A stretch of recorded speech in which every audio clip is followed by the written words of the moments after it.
Hi friends, నా పేరు సాయితేజ.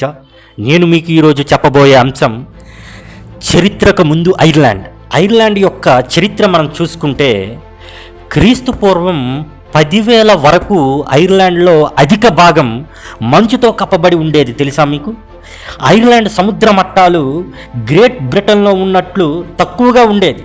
ఇవి రెండు ఖండాంతర ఐరోపాలో భాగంగా ఉన్నాయి. క్రీస్తుపూర్వం 1600 నాటికి ఈ మంచు ద్రవిభావన కారణంగా భారీ ఎత్తున పెరుగుతున్న ఈ సముద్ర మట్టాలను ఐర్లాండ్ గ్రేట్ బ్రిటన్ నుంచి వేరు చేశాయి. తర్వాత సుమారు క్రీస్తుపూర్వం 6000లో గ్రేట్ బ్రిటన్ ఖండాంతర ఐరోపా నుండి వేరు చేయబడింది. ఐర్లాండ్లో మానవ ఉనికి మొట్టమొదట 10,500 సంవత్సరంలో ప్రారంభమైందని మనకి ఒక వినికిడి. అది ఖచ్చితంగా చెప్పలేము, చరిత్రలో ఉంది అనుకోవడమే. అయితే ఇది కౌంటీ క్లర్క్లో ఒక గృహలో కనిపించే ఒక బస్టర్డ్ ఎలుగుబంటి ఎముక ద్వారా లభించింది. అంటే మానవుడి యొక్క ఉనికి అప్పుడే ప్రారంభమైంది, జంతువు యొక్క ఉనికి కూడా అప్పుడే ప్రారంభమైంది. ఇది సుమారు క్రీస్తు పూర్వం 8,000 నాటిదని భావిస్తున్నారు. ద్వీపం చుట్టూ ఉన్న మొసోలిథిక్ సమాజాలకు సాక్ష్యంతో ద్వీపం మరింత నిరంతర మానవ నివాసాలకి ఉనికికి ఆధారాలు లభించాయి. ఈ మొలోసిథిక్ సమాజాలు ద్వీపంలో సుమారుగా క్రీస్తుపూర్వం 4,000 వరకు వేట సంగ్రహాలుగా నివసించారు. అయితే కొంతకాలం క్రీస్తుపూర్వం 4,000కు ముందు స్థిరపడిన నియోలిథిక్ వారు ధాన్యపు సాగు, పెంపుడు జంతువులు చేసేవాడు, గొర్రెలు పెంచేవాడు, పెద్ద కలప భవనం ఉండేది. రాతి స్మారక చిహ్నాలు వంటి పెంపుడు జంతువుల వంటివి ప్రవేశపెట్టాడు ఆయన. ఇప్పుడు 4,000 క్రీస్తుపూర్వం 4,000 అప్పుడు ఐర్లాండ్ లేదా గ్రేట్ బ్రిటన్లో వ్యవసాయం కోసం మొట్టమొదట సాక్ష్యం మనం ఎక్కడ తీసుకున్నామంటే ఫెరీ టెరస్ కోకెర్రీ. ఇది ఒక ప్లాంట్. కత్తి, పశువుల ఎముకలు, గొర్రె దంతాలు, కార్బన్ డైనాక్సైడ్ చెందినవి.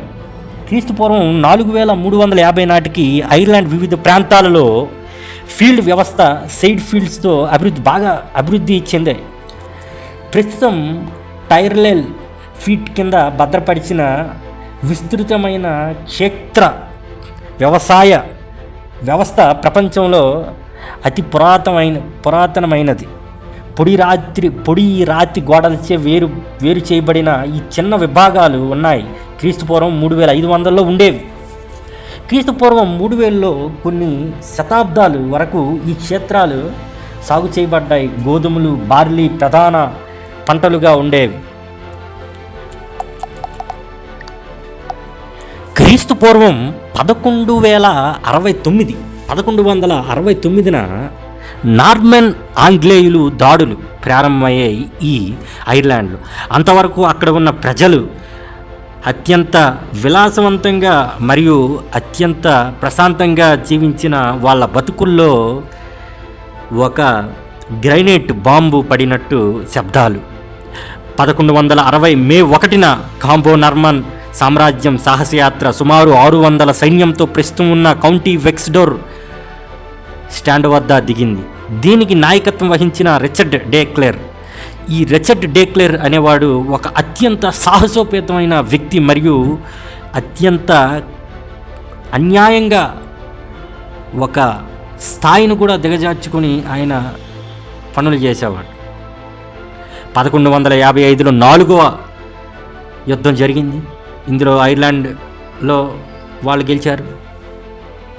1175లో హెన్రీ అధికారం ధృవీకరించాక ఈ యుద్ధంలో కొంత ఉపశమనం వచ్చింది. 1172లో కొత్త పోప్ 3వ అలెగ్జాండర్ ఐరిష్ చర్చిలో రోమ్తో సమైక్యంగా చేయడానికి హైన్రీ ప్రోత్సహించాడు. ఈ హైన్రీ సహకారంతో వార్షిక చందాగా 1 పెన్నీ సుంకం వసూలు చేయడానికి అధికారం పొందాడు. పీటర్ పెన్స్ అని పిలువబడే ఈ చర్చిలు లేవి స్వచ్ఛందంగా విరాళం ఐర్లాండ్లో ఉంది.